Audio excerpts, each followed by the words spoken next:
ভৌতিক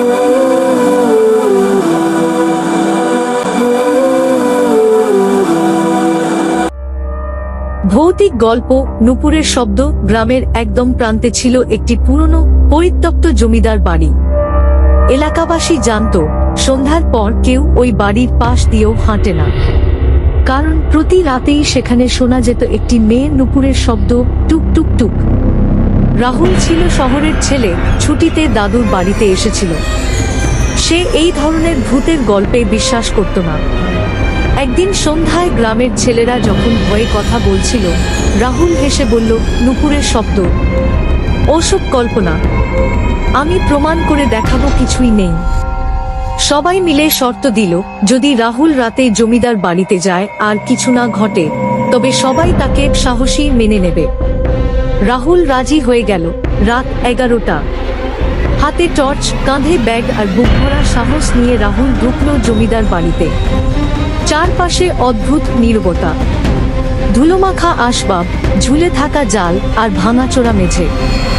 হঠাৎ টুক টুক টুক একটা স্নিগ্ধ কিন্তু রহস্যময় নুপুরের শব্দ ভেসে এলো ওপরের তলা থেকে। রাহুল থমকে গেল। টর্চটা কাঁপতে লাগল হাতে, কিন্তু সে ভয়কে চাপা দিয়ে ওপরে উঠল।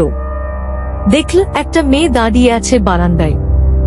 লাল শাড়ি, খোলা চুল, চোখে অপার্থিব চাহনি, পায়ে রূপার নুপুর, মাথা একটু হেঁট করা। সে ধীরে ধীরে রাহুলের দিকে ফিরল। তুমি এসেছো? এতদিন পরে, মেয়েটি বলল। রাহুল চিৎকার করে পেছনে ঘুরে পালাতে গেল, কিন্তু দরজা বন্ধ। ছাদে হাওয়ার ঝাপটা চলতে লাগল, যেন কেউ ফিসফিস করে কিছু বলছে। বাতাসে ভেসে এল সেই নুপুরের টুক টুক শব্দ আবার। মেয়েটি বলল, আমি অপেক্ষা করছিলাম, যে ফিরবে, যাকে আমি শেষ দেখেছিলাম মৃত্যুর আগে। তুমি সেই না? রাহুল কান্নায় ভেঙে পড়ল।